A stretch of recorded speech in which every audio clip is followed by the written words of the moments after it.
Welcome to Political Speaking, the podcast where we unpack social political issues that matter to Singaporeans one conversation at a time.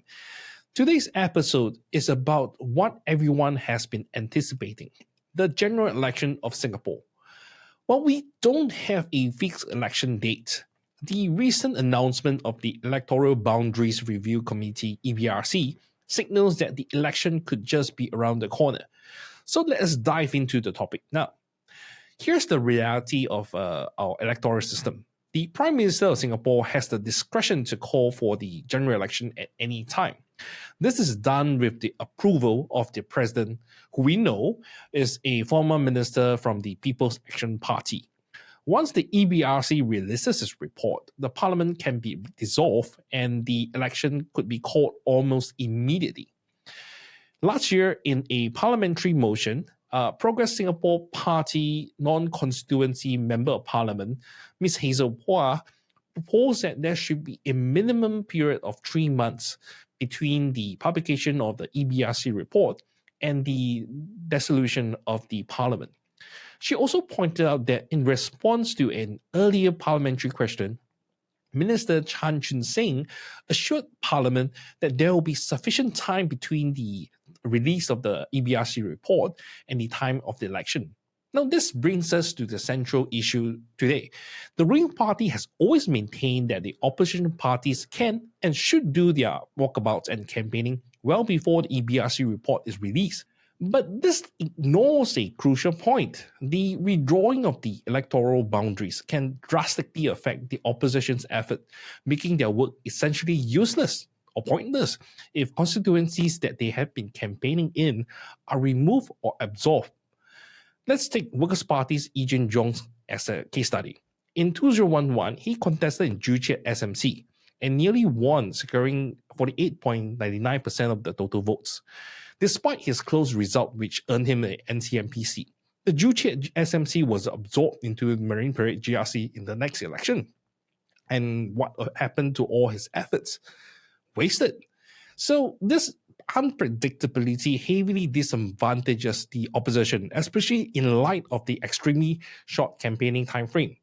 Now, for this upcoming general election, things are particularly tight in time. Parliament must be dissolved by 23rd August this year, and under Constitution, an election must be held within 3 months of the Parliament being dissolved. So that leaves us with less than 10 months to the constitutional deadline. Yet, we still don't have a confirmed election date till today. So before we continue, let's just take a moment to compare Singapore's election timeline and the campaigning period with other countries, where notice periods and campaign durations are much more predictable and transparent. So for example, in Taiwan, where I currently reside, the presidential election date is fixed in advance, the second Saturday of January every 4 years. So this gives political parties ample time to prepare. Campaigns typically start 6 months to 1 year before polling day, allowing candidates to engage voters and debate policies thoroughly.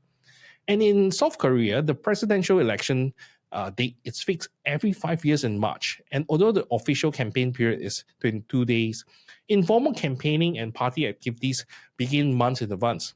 The United Kingdom, which we are familiar with, has a somewhat more flexible system. But even so, when the parliament is dissolved early, at least 6 to 8 weeks of formal campaigning are provided, with major political parties often preparing months before that.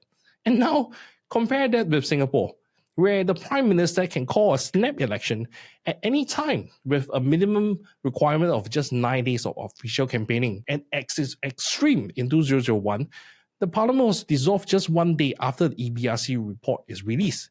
Therefore, this unpredictably coupled with short campaigning period, produces significant disadvantage for opposition parties. Unlike in Taiwan or US, where they have time to build strong connections with the voters. In Singapore, the redrawing of boundaries can just erase years of hard work overnight, forcing opposition candidates to adapt to new constituencies with little time to campaign effectively. So this brings us to the central question of today's discussion. Is Singapore's electoral system, such as how the EBRC is convened, the redrawing of boundaries, and the tight campaigning time frame, is designed to provide all political parties with a fair chance at the general election, or does it give the ruling party an undeniable edge? As you know, I'm Terry Shi. Joining us here today are two familiar voices, Dr. Tjin, Managing Director of New Narrative and visiting researcher at Kyoto University. And we have Sean Francis Han, former Chief Editor of Wake Up Singapore and currently a PhD student at NUS. So let us start with you, PJ. You have done extensive research and written numerous articles about the electoral system in Singapore. So can you share your perspective on the upcoming election and also on the fairness of the Singapore electoral system?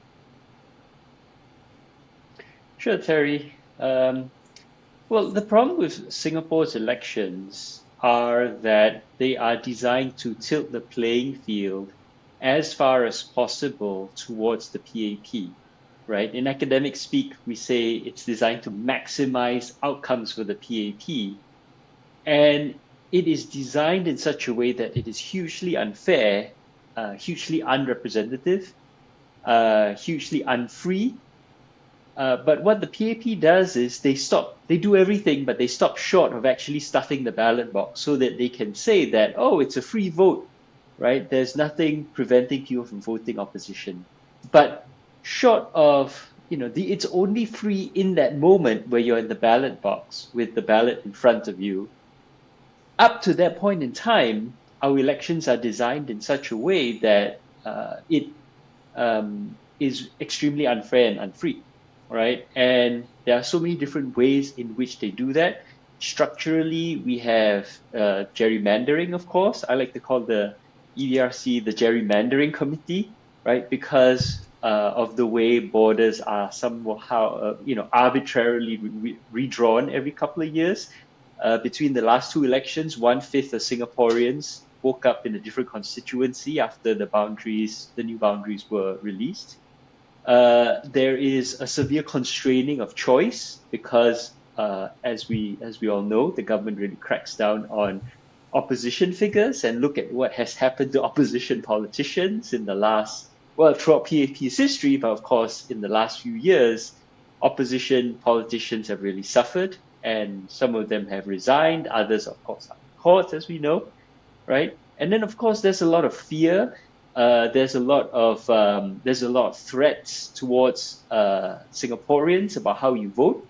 The government has made no secret of the fact that it punishes people who vote opposition. Look at the voters of Potong Pasir, Hougang, Aljunied, right? The fact that, and this is really important, GRCs were originally conceived as a way to punish voters because they were originally advertised as enabling town councils. And then because town councils would be tied to GRCs, they could then deprive opposition-held constituencies of upgrading, right, of resources. And then only when there was an outcry did the government then say, oh, actually, it's about race. But if you look at the exact timeline in which these things were introduced, race as an excuse for the GRCs was introduced only after the GRCs were introduced. So, and then of course we talked about the timing of elections, right? That elections are held, every election is basically a snap election. I think since the 70s, we've only had one election that's more than 10, 11 days, which is no time at all, right? How are people supposed to make informed decisions about the future in just 10 or 11 days? People are just going to be scared. And then, of course, the opposition outside of elections are severely constrained in what they can say and do. During elections, the media, as we know, media is not free or fair. They are controlled by the government. They are now directly funded by the government. There's not even a pretense of independence of the mainstream media in Singapore, right? So between all of these things, how are Singaporeans actually supposed to cast a proper vote when it comes to elections? We say that elections should be free and fair and regular and representative, right? That's where the premise you start from. What is the point of an election? To allow people to think about the present, the future, what the government has done, to look at the different manifestos of the different parties, to decide where we want to go in the future, right? To have these sober discussions about future. But instead, everything is just, crammed into a short period. We don't get enough information about the opposition. We're scared, we're threatened. If you voted for the government, you're going to get punished, right? And then the government picks its voters. All this gerrymandering makes it very hard for voters to think about issues in a very coherent manner, because constituencies are supposed to represent natural communities, and they usually, in other countries, they're drawn around natural boundaries. In Singapore, there's an obvious, a sort of system, which is HDB planning areas. But as New Narratives article has pointed out, our constituencies cut through HDB planning areas against all logic, right? So in Singapore, what we are reduced to is really a lot of fear, a lot of uncertainty, a lot of confusion.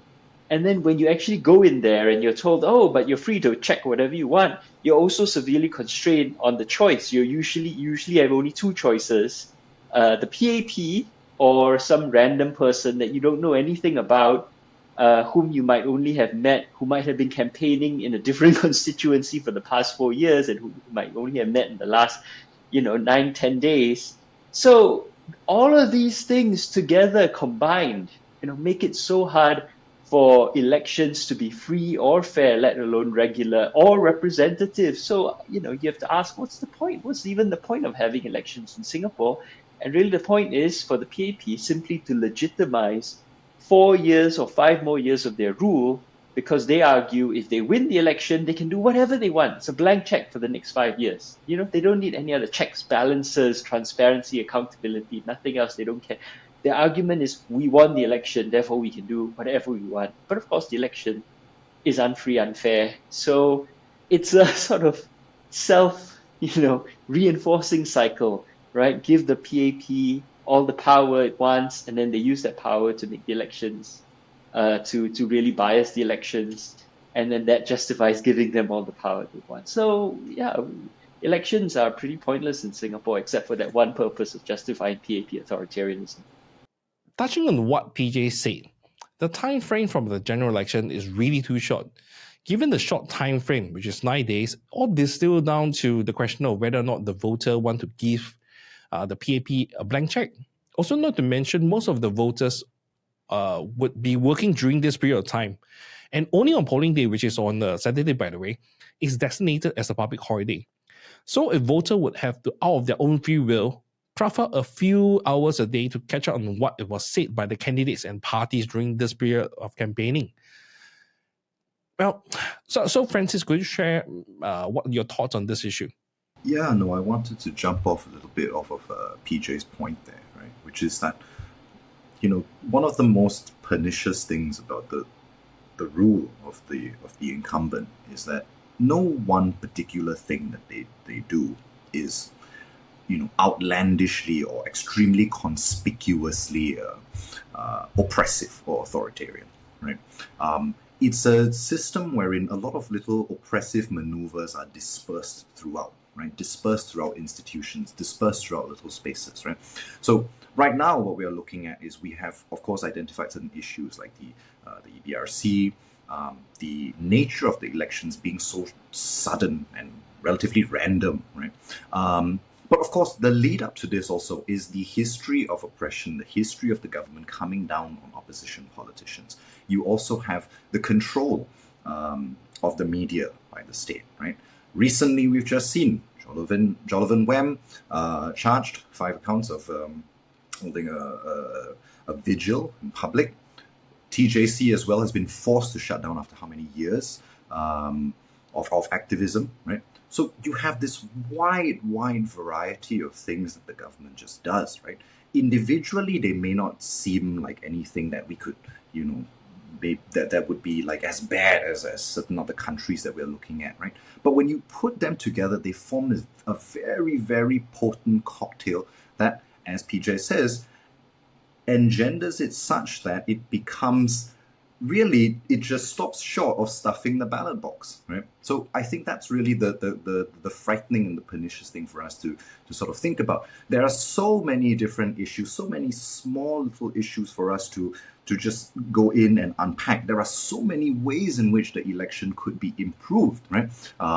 There are debates and discussions and issues that we could have, right? But I think none of this is really possible at the moment because the government just has so much ideological and historical momentum behind it. Which is such a shame. Which is really such a shame. I'm optimistic every time there's an election. Really, not because I think that the government's going to, face any significant challenge, but because it's really one of those opportunities where people where there's an occasion for people to sort of come together and think about the country that we're living in, the direction that we want to head in, where it sort of becomes something that we actively want to discuss. And it's such a big shame to me that that the election period lasts for such a short amount of time, that this discussion only takes place for such a tiny amount of time. Now, given that this is not going to be a real in-depth discussion on the general election, but more about the time frame and how the election is going to be carried out, perhaps we could go down to specific issues like, for example, the formation of the EBRC. The EBRC members are basically comprised of senior civil servants. Senior civil servants who answer to the Prime Minister. In fact, it's headed by the Prime Minister's own secretary. So how can we say that the EBRC is acting without any due influence from the Prime Minister? I think I wrote about an article previously on this issue where former Singapore Prime Minister Jong, in one of the election, said that he will inform the EBRC to allow a straight fight between Dr. Tjin of the Singapore Democratic Party and another former PAP candidate. That clearly shows you the kind of influence the Prime Minister has over how certain wards are being redrawn or maintained. So to say that the EBRC withdraws its boundary without any influence from the PAP is really a tall tale for everyone to believe. Not to mention, I believe PJ also previously highlighted in one of his articles that the EBRC in its report, in the very first one, was very thorough in terms of explaining why boundaries are withdrawn in certain way due to population and other factors. Whereas coming to today, the EBRC report is just probably 4 or 5 pages long and don't really go into why boundaries are being withdrawn. They just simply say that the boundaries are withdrawn in such a manner. Yeah. Can I just point out, right, that the EBRC is a 1980s invention. Before that, our boundaries were put together by an expert committee, yes, but they had to be passed through Parliament, right? So there was scrutiny and there was accountability because parliamentarians would get up. Of course, this was 1980, so there were not many parliamentarians. There were no opposition parliamentarians until 81, between 60 and 81. But still, it had to be passed through Parliament. Why was the system changed? The same reason why we suddenly had GRCs, so the same reason why we suddenly elected presidency, because the PAP started losing elections, because of JBJ in 81, because of Cham Sitong in 84, and then of course they lost 4 seats in 1991. So between all these things, the PAP deliberately changed the system, right, to the system that we have today. So one of the things that people tend to think, oh, elections, it's always been run this way. No, it's been a deliberate process for decades now to tighten up the system and tilt it ever and ever more in favor of the PAP. We don't have to do it this way, right? And indeed, when elections were first introduced to Singapore, they were run very differently from how they're run now under the British colonial government, right? So the broader point is, elections are somewhat arbitrary. They're run differently in every country. There's no such thing as a perfect system. Elections themselves aren't a perfect system because it's just a snapshot of how people feel on one day, right? If something happens 2 days before the elections that causes everyone to be really scared, it will change how they vote in the election, but then you're stuck with it for the next 5 years. So elections are only one small component of a democracy. But in Singapore, They're everything. They're all we have. We don't have anything else when it comes to popular participation, citizenship, responsibilities, and oh no, all we have is elections, and that is so narrowly constrained to reduce our choice, to minimize our choice, right? So to come back to your point, Terry, yeah, it's there is also a huge amount of political influence in the EBRC. It's an opaque system, right, chaired by civil servants. In the UK, for example, it's judges who do the, who oversee the process because they're independent.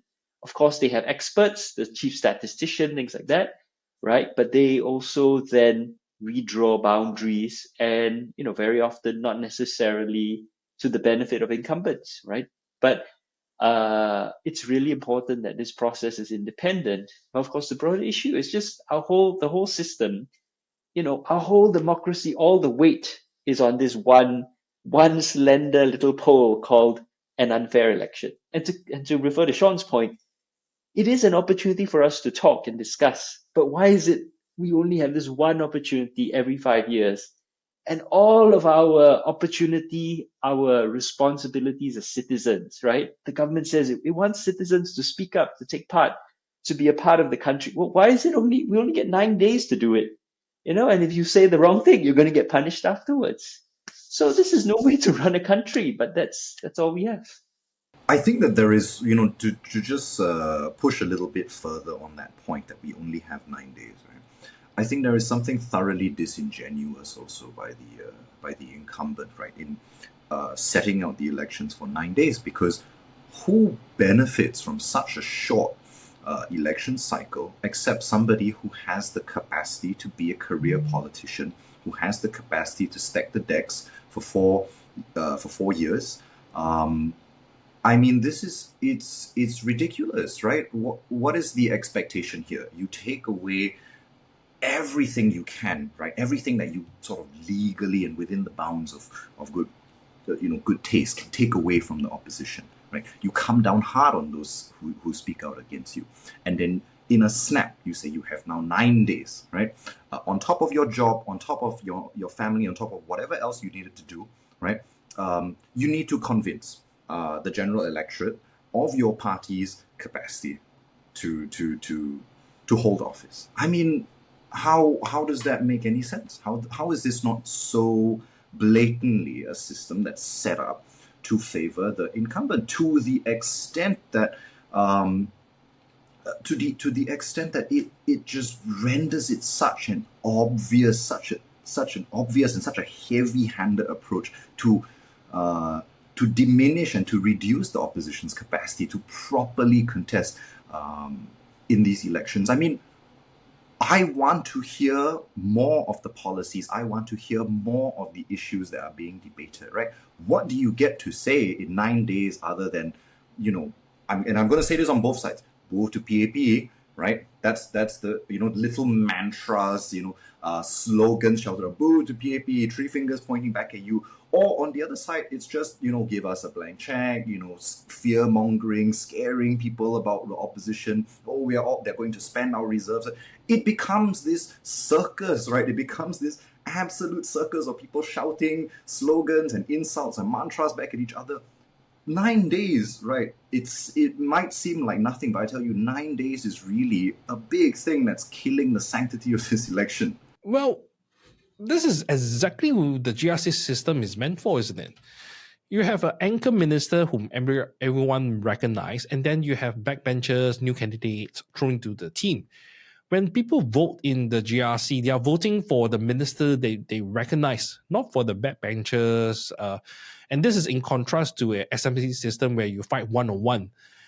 And when you have a 5 or 6 man GRC, you're just simply voting for one person, whereas for the others, they are simply free riders who are roped into the parliament under the coattails of the minister.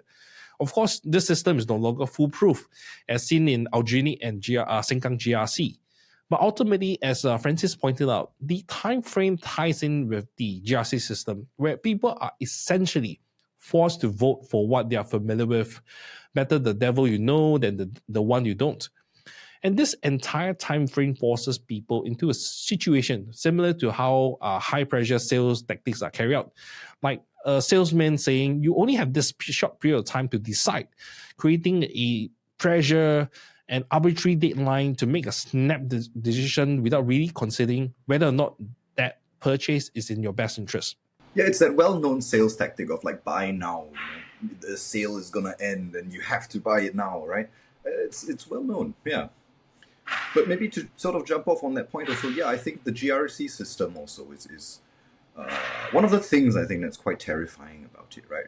Riding in on the coattails of others, of course, there's going to be some kind of political maneuvering that happens in any system, right?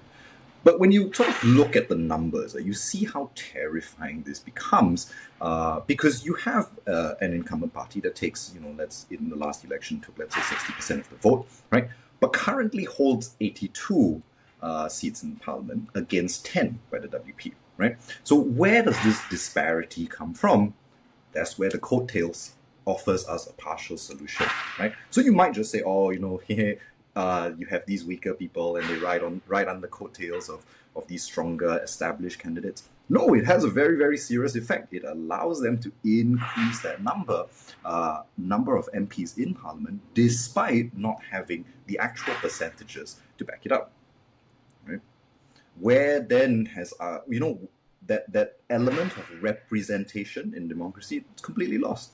It's not just a simple thing of riding coattails, right? It's a very pernicious little issue there. Let's also quickly, if I may, just address the whole race thing, right? Because that is always brought up.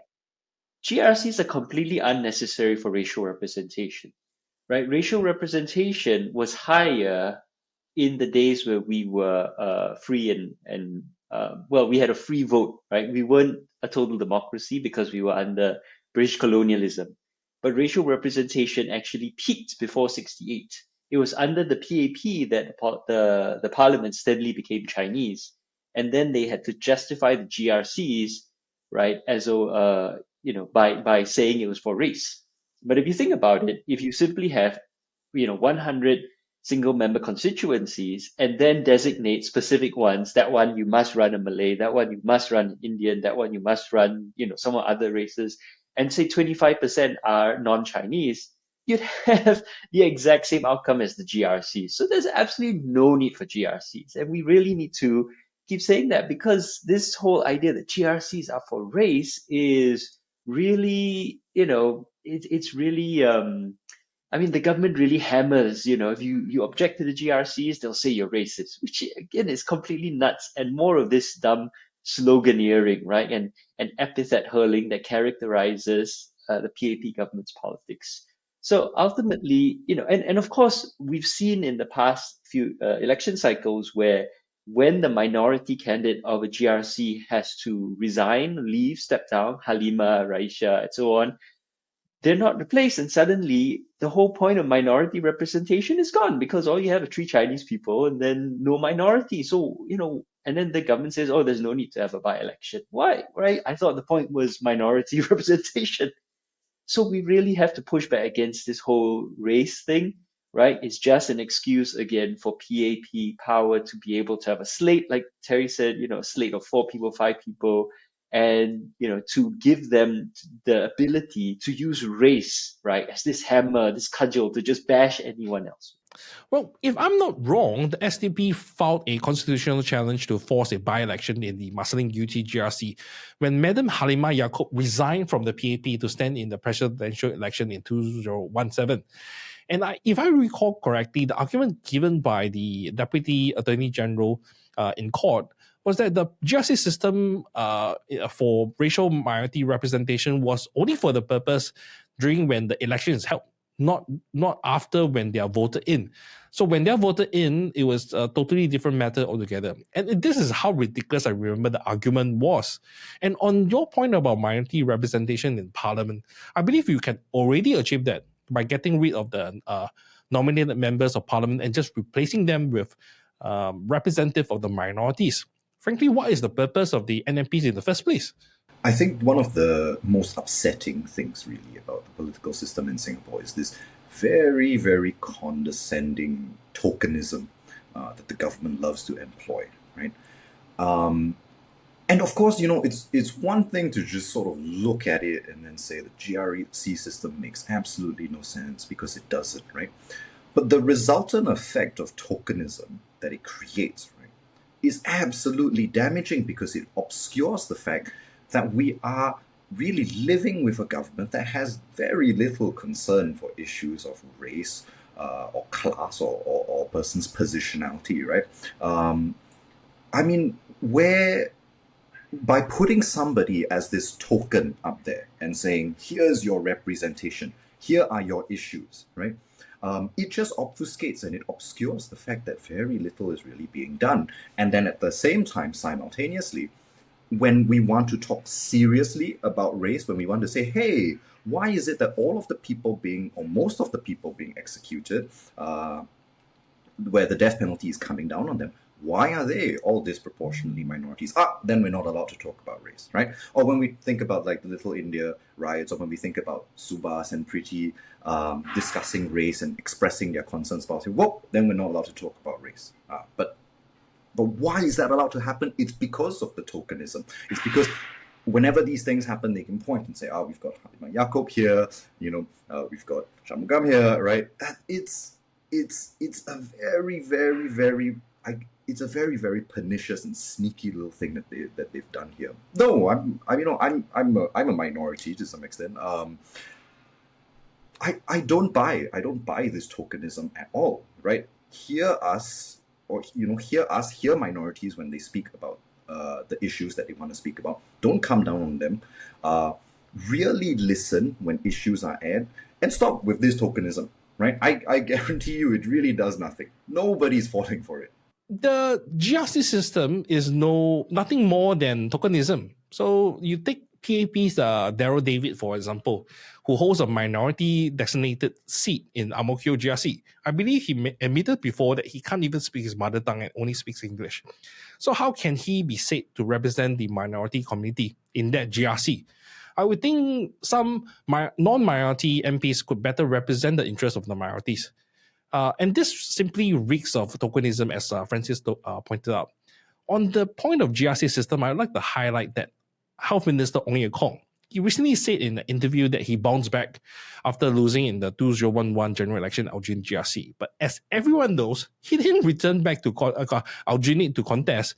In fact, instead, he went to another GRC, Sembawang, and then entered parliament under the coattails of Komun 1. So which opposition party candidates could do that? In fact, if they fail in one GRC, they'll stay there and compete until they win, until the GRC or the SMC get dissolved by the EBRC. I mean, remember Lily Lian, she lost Punggol East, right? Then she said, I have to get a job. I'll have to, step away from politics. And what the PAP say? Not committed to the residents, not committed to the people of Singapore. Immediately attacked her, right? That's how people are treated for giving up, their private lives to stand for politics, to try and serve the country. But then when practical considerations appear, right, the PAP attack you. Why would anyone sane put themselves through many of the things opposition MPs go through? And then you look at just the comparison of her and her needs compared to Ong Ye Kung or any of the other. Look at Ng Chee Meng. He seems to have fallen upwards, right? It's completely unfair. So Ong Ye Kung is a good example when we compare with Li Lian. Li Lian, right, had to take a regular job earning $2,000 a month as an NCMP. But Wong, despite not getting a parliamentary salary after losing, was given roles in KPL and NTUC. And then you have Marcus Loh in Ensagang GRC, who works in a company affiliated with Temasek. So for the PAP candidates, right, you have this safety net where they win or lose, right, they'll be taken care of. Yeah, the problem with Singapore's election system, right, is that it's a first past the goal system. As Francis pointed out, the PAP holds over 80 seats, while the Workers' Party holds only 10 seats, despite PAP securing just 60% of popular vote. Now, where's the representation for the 40% of the other voters? A proportional representation system will allocate seats more fairly, ensuring that the parliamentary makeup, right, reflects the actual vote distribution. Historically, I think we need to remember Singapore's system comes from the UK, right, the Westminster system, which evolved out of a gentry class demanding concessions from the king. And the gentry, the rich landowners, right, kept getting taxed for the king's wars, and they didn't like it. And that's really where parliament evolves from, gentry demanding more power. So it's basically the royalty versus the landowners, and the parliament basically had two parties between the king's party and the landowners party, right? So it's a 400-500-year-old system that comes out of a very different set of circumstances from Singapore. Because the UK, of course, back then and still today, it's still 90% white, for example, you know. And even then, it still has a lot of problems. The underrepresentation of a lot of minorities, especially third-party people who have different views and feel unrepresented by the Labour and Conservatives. So where you see electoral systems created from scratch, right, and where you see direct participation of the people in the creation of those systems, you see very different systems. And every system is different because every context is different. So in Europe, you see a lot of proportional representation. But in countries which are former colonies, because of the diversity of people, right? Because colonies are fundamentally big random pieces of territory drawn up by Europeans, which don't necessarily actually reflect actual communities or civilizations or nations. What they've done is they have had to create different systems to ensure representation. And in Singapore, we don't have any of that because, as one theme that has emerged from my contributions in the past couple of podcasts is that we have had a colonial system. The elections, the whole democratic system that we have was created by the British colonial government and modified to perpetuate their power and merely give us the trappings, the appearance of democracy as a way to justify British and then the decisions of first the British and then of their local collaborators, right? So you had the Labour Front, you had the PAP, and that system is what the PAP inherited, and they've made it less and less democratic. So we really need to have our own conversation. What is the fairest way for us to pick a parliament, pick a government? It could be proportional, it could be direct, it could be, first past the post. I think New Zealand has a system where you can vote either on the Maori list or on the non-Maori list, something like that, so that the indigenous people are recognized. Every country has their own system. Instead, we use a colonial system that's just become more colonial. So I think we need to remember that we have a system that is completely, it's people who complain about foreign ideologies, right? The whole parliamentary system is a foreign ideology. Let's come up with our own. Let's come up with our own way of doing things. Why not? But it all boils down to the key question: do we accept the status quo that's offered by PAP? Or do we accept this so-called new social compact, Forward Singapore, that Lawrence Wong has been talking about all these months? I don't even know what this new social compact is. It just seems like the same old policies repackaged, bam, refreshed PAP. And since Wong has taken over from Lee Hsien Loong, I have not seen any real changes from how the government has been operating. It's the same old PAP where they are arrogant and unwilling to admit mistakes. Because structurally, the PAP, as I mentioned before, the PAP, the politicians are deeply, deeply bought into the current system, right? Lawrence Wong probably has a big mortgage. He's got, houses to pay for. He's got children. No, he doesn't have children, right? But he has for car payments, whatever, right? He is bought into the system, and he's enjoying the trappings of office. And he also himself, he doesn't have the kind of authority and legitimacy of the Lees.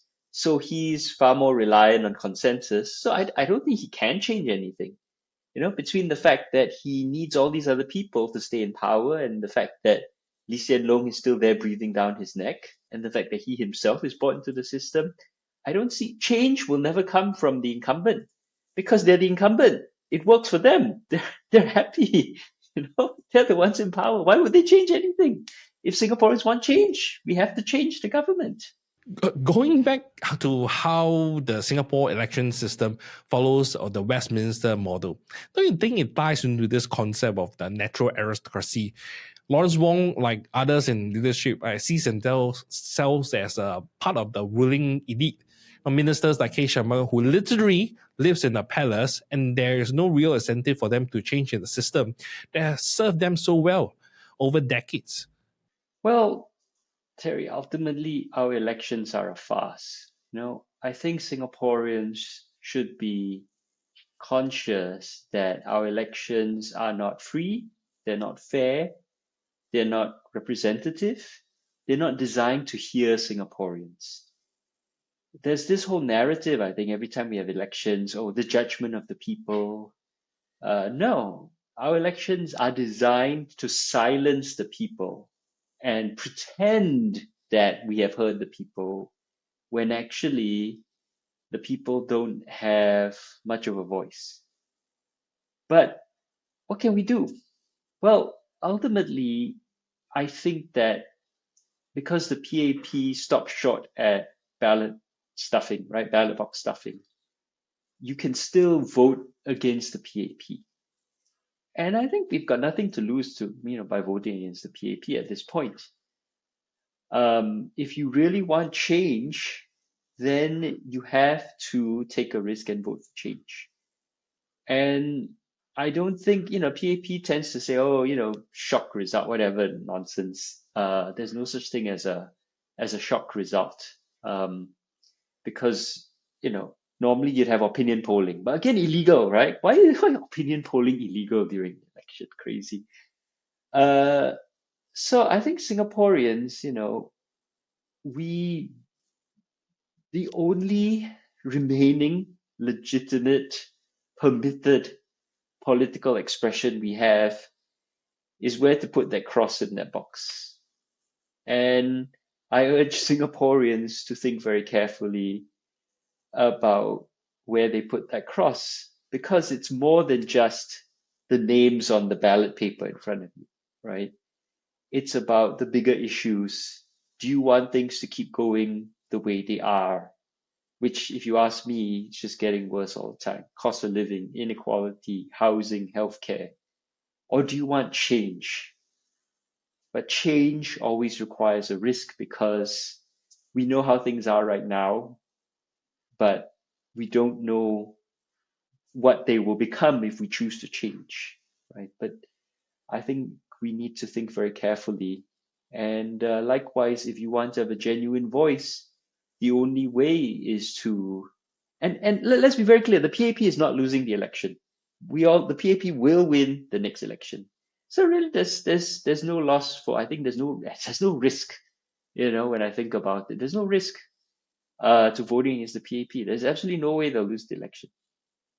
So yeah, but I think to sum up, we also have to not pretend the election is fair. The PAP will win, but the only thing we can do to create change is to consider very carefully where we put that X. And I'm going to be voting against the PAP wherever I am, because I think Singapore is heading in the wrong direction. I'm going to say that now. For the upcoming election, I think it's really strange that despite the time frame of less than 10 months, Lawrence Wong still can't tell us when the election will be held. This really raised questions about him. Is he simply incompetent, or is lacking confidence in his ability to secure support from the voters? Or he's just being dishonest with voters, keeping the dates secret from everyone. So if they have decided on the date and withholding it to gain a strategic advantage over the opposition, we have to ask ourselves, can we trust Wong and his party to prioritize the country's interests and the voters' interests over his own parties? Well, if he can't even be transparent with the election date, can we trust him to be honest about more significant issues, such as whether or not the new citizens or the foreign workers are displacing Singaporeans from the job market, if it means losing votes in the election? So with this rationale, this logic, right, I find it very hard to trust the ruling party on what their promises are, or of saying putting Singaporeans forefront. To me, it feels more like they're putting their party above the rest. So, Francis, what's your thought on this? Yeah, I think to just give a sort of sum up, right? I hope that in this episode we've quite thoroughly demonstrated the numerous plethora of issues surrounding Singapore's election, that they are really not free and fair, and that our democracy is not something that this country has cultivated or nurtured really ever, right? But I do want to sort of end off on a little bit of a note of hope, right? In that while really nothing much has really changed, since Lawrence Wong has come in, right? And predictably, I think also we can say, safe to say, not much will change with this election cycle. We know who's going to win. We know it's going to be a contest of mudslinging and epithet hurling, right? I think Singaporeans can be the change that they want to see. Elections are not a passive issue. They're not a passive event. You don't kind of watch the elections, or you don't just watch the elections as if, you're watching Singapore Idol and then voting on your favorite. No, you're a part of it as well. Your voice counts. When we speak up and when we create discourse, when we talk to our friends and our neighbors, when we post online and we do our opinion pieces, right?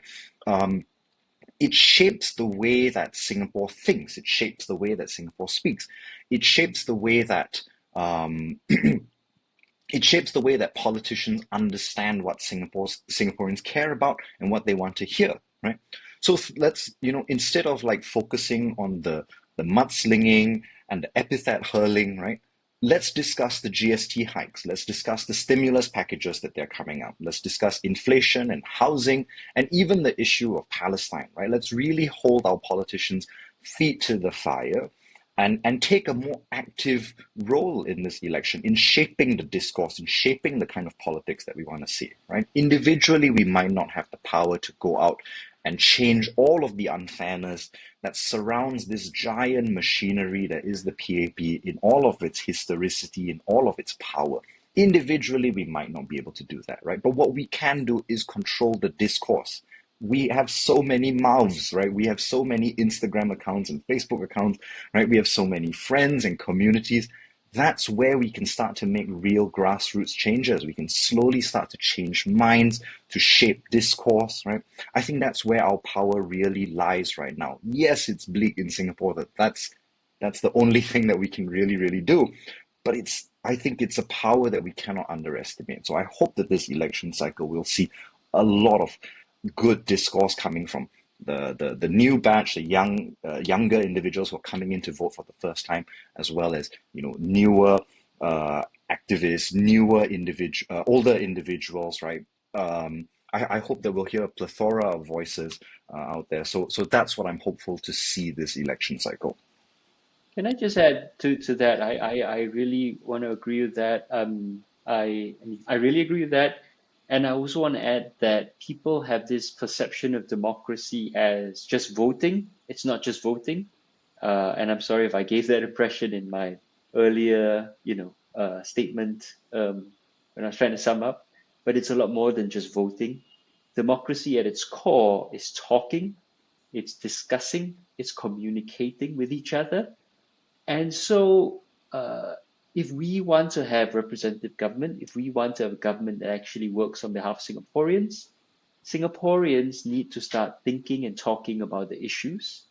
New Narrative has, of course, published a lot of articles on the important issues and summations that are only 500 to 700 words. So there's no excuse. Just have a read and then talk to your family, talk to your friends. That's the core of democracy, right? Just understanding and talking and communicating and trying to understand each other.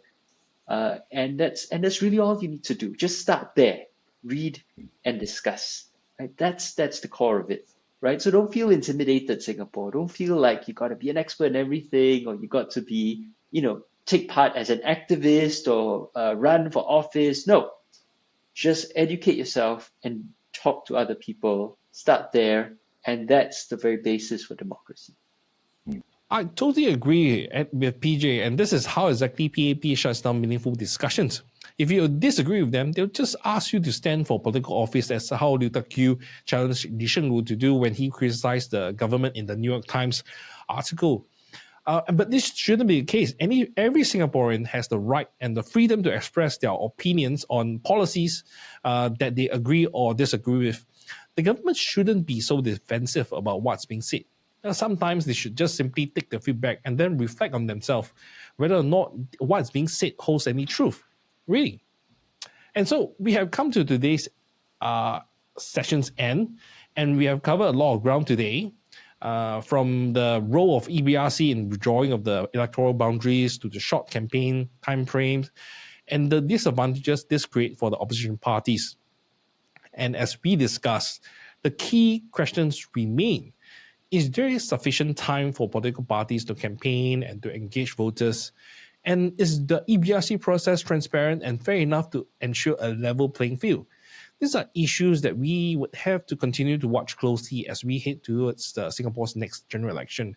For now, it's just important for Singaporeans to stay informed, ask questions, and understand how the process impacts not just political parties, but also every voter's ability to make an informed choice.